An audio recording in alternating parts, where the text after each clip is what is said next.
आज हम बात करेंगे 5 multi cap fund to invest now. Multi cap ही क्यों, आखिर मार्केट इस संदर्भ में हम बात करेंगे capitalization of companies, what is multi cap fund और ये मल्टी कैप सिलेक्शन के लिए मैंने कौन सी विधि अपनाई है, आखिर इसके पीछे रीज़न क्या है, इस संबंध में हम बात करेंगे। नमस्कार दोस्तों, मेरा नाम है इंदु शेखर। मैं एक सर्टिफाइड म्यूचुअल फंड डिस्ट्रीब्यूटर हूं। यदि आप हमारे साथ निवेशित होना चाहते हैं तो नीचे दिए गए लिंक पर आप हमारे साथ जुड़ सकते हैं और अपने लिए एक बेहतर फंड बना सकते हैं। तो आइए हम बात करते हैं कि आखिर हम 5 मल्टी कैप फंड कौन सा चुनें जो कि हमें बेहतर रिटर्न दे सके। एक डिस्क्लेमर है, म्यूचुअल फंड निवेश बाजार जोखिमों के अधीन होता है। इसमें निवेश करने से पहले आप अपने फाइनेंशियल एडवाइज़र से ज़रूर सलाह लें। तो हम इस संदर्भ में मैंने जैसा आपको बताया कि आखिर मार्केट कैपिटलाइजेशन के संबंध में हम बात करेंगे।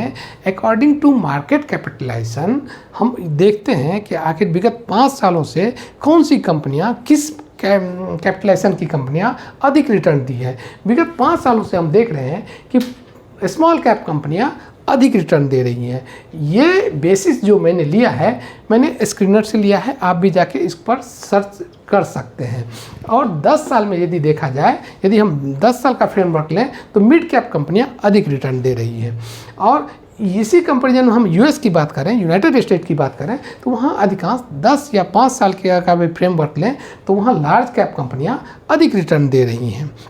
यदि सेक्टोरल रिटर्न की बात करें तो यहाँ कोई लिमिट नहीं है। यदि एक साल फार्मा सेक्टर यदि अच्छा रिटर्न दे रही है तो दूसरे साल स्टील एंड मेटल सेक्टर भी अधिक रिटर्न दे रही है। तो यहाँ यदि हम इंडिया के संदर्भ में बात करें, winner can emerge from anywhere, यानी अधिक रिटर्न देने वाली कंपनियां, विनर जो होती है वो किसी भी सेक्टर से निकल सकती है।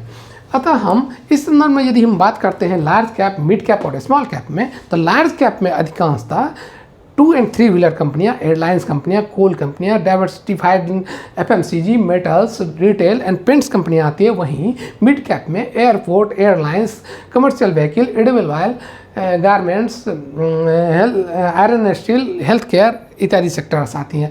जबकि न्यू फ्रेम कंपनियां, न्यू इमर्जिंग कंपनी जो न्यू आइडिया लेके आ रही है वो स्मॉल कैप में अधिकांश आती है, जैसे abrasive bearing, animal feed, carbon black, ceramics, construction vertices, बहुत सारी कंपनियां हैं जो कि स्मॉल कैप में आती है। इनका कैपिटलाइजेशन कम होता है लेकिन इनमें ग्रोथ की संभावना नियर फ्यूचर में काफ़ी अधिक होती है। इसीलिए जिसे शॉर्ट टर्म में कंपनियां जिसे निवेश करना होता है तो वो स्मॉल कैप के थ्रू जाते भी हैं। लेकिन यदि हमें लॉन्ग टर्म में निवेशित होना है तो कुछ ऐसे फंड की आवश्यकता होती है कि यदि ये केवल हम स्मॉल कैप या केवल मिड कैप का सिलेक्शन करें तो ज़रूरी नहीं है जो आज 2 साल रेगुलर यदि हमको मिड कैप कोई या स्मॉल कैप रिटर्न अच्छा दिया है तो लॉन्ग टर्म में भी वह अच्छा रिटर्न दे ही।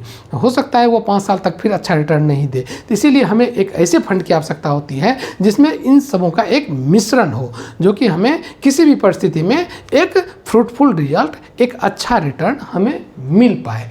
तो इसी संदर्भ में आज हम मल्टी कैप के बारे में बात करेंगे। मल्टी कैप फंड आखिर होता क्या है।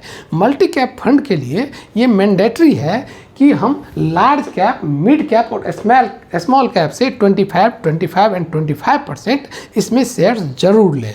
आखिर बचे हुए 25% का होता क्या है। बचे हुए 25% ये फंड मैनेजर का ऑटोनॉमी है। ये फंड मैनेजर अपनी इच्छा अनुसार जिस कंपनी में चाहे मिड कैप, स्मॉल कैप या लार्ज कैप में इक्वली डिस्ट्रीब्यूट कर दें, या उन्हें लगता है जो नहीं लार्ज कैप में निवेश करना ये बैलेंसिंग होगा, अच्छा होगा, तो वो केवल लार्ज कैप या मिड कैप या स्मॉल कैप में वो पैसा डाल सकते हैं। ये फंड मैनेजर का कंप्लीट ऑटोनॉमी होता है।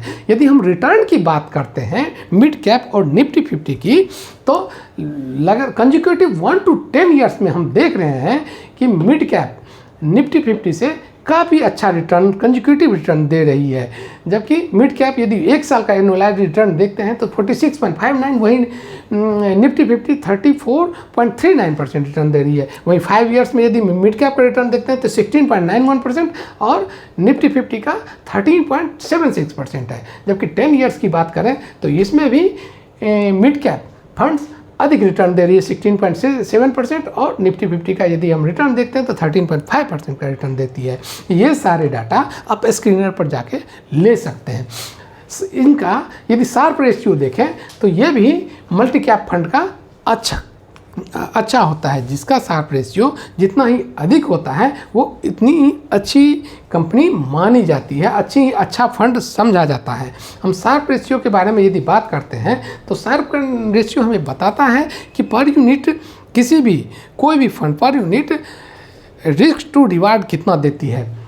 यदि हम इन सब डाटा का यूज के लिए हम स्क्रीनर पर फिल्टर लगाते हैं और उसके बेसिस पर मैंने 5 फंड को निकाला है। बेसिस क्या सब था, इसमें मोर देन जो कंपनियां 3 साल से अधिक समय से चल रही हो, और मैक्सिमम ड्रॉन डाउन रेशियो क्या है। मैक्सिमम ड्रॉन डाउन रेशियो ये होता है, ड्रॉन डाउन रेशियो के बारे में जान लेना आवश्यक होता है कि यदि इसमें गिरावट आती है तो वो कंपनियां मैक्सिमम कितना % गिर सकती हैं। इसको भी मैंने एक क्राइटेरिया लिया है, RR टू TR रेशियो, पर यूनिट एक्सपेंस रेशियो और शार्प रेशियो। इसको एक्सपेंस रेशियो भी हमें देखना ज़रूरी है, क्योंकि एक्सपेंस भी हमारे लिए लॉन्ग टर्म में बहुत ज़्यादा मायने रखता है। तो इन सब को बेसिस मानते हुए सबसे पहला फंड जो निकल के आया है कोटक मल्टी कैप फंड, जिसका कि AUM 15,000 करोड़ से अधिक है। इसका हम CAGR देख रहे हैं तो 28.82, जबकि एक्सपेंस रेशियो 0.39 और 3 ईयर एनुअलाइज्ड रोलिंग रिटर्न हो जाता है 35.17%। मैक्सिमम ड्रॉन डाउन रेशियो भी 16.82% है। अब हम सेकेंड पोजीशन पर आता है HDFC मिड कैप फंड, जिसका कि AUM 16,000 से एबव है। और तीसरा नाम आता है एक्सिस मिड कैप फंड, जिसका कि AUM 6,807 करोड़ रुपीज़ है, जबकि Nippon India multi cap fund का 39,000 करोड़ रुपीज़। ये बहुत पुरानी कंपनी है, इसीलिए इसका AUM भी बहुत बड़ा है। और बंधन, इसमें 5वां जो नाम आता है बंधन मिड कैप फंड का, जिसका कि 2,426 करोड़ रुपीज़ AUM है। इनका CAGR की बात हम कंपेरेटिवली आप देख सकते हैं स्क्रीन पर। एक्सिस मिड कैप फंड का 23.62 and Nippon India multi cap का 28.13 और बंधन मिड कैप फंड का 21.43। यहाँ पर मैक्सिमम ड्रॉन डाउन रेशियो आप देख सकते हैं। बीच में आप Nippon India multi cap fund का देखते हैं 42.75% था। ये कोरोना काल का ये पुरानी फंड है, पूरा कोरोना काल में काफ़ी ड्रॉप डाउन हो गया था और इस समय इसलिए इसमें बहुत अधिक गिरावट आई थी। लेकिन जितनी अधिक गिरावट आई उससे अधिक रेशियो से इन्होंने एक कवर भी किया था अपने फंड को। इस तरह से ये सारे बेसिस हैं जिस पर कि मैंने ये स्क्रीनर पर ये 5 फंड निकाल के लाए हैं। अब आपके ऊपर है कि इनमें से आपको किस फंड के थ्रू जाना है या सब फंड में थोड़ा थोड़ा निवेश करना है। तो दोस्तों आज हमने जाना कि आज आखिर mutual fund multi cap fund क्या होता है और इसमें निवेश के क्या फ़ायदे हैं। इसी तरह के इन्फॉर्मेटिव वीडियोस के लिए आप हमारे चैनल को विजिट करें और इस वीडियो से संबंधित किसी भी तरह की कोई क्वेश्चन हो तो हमारे इनबॉक्स में ज़रूर आएँ, जिसका मैं आपको तुरंत जवाब दूंगा। धन्यवाद।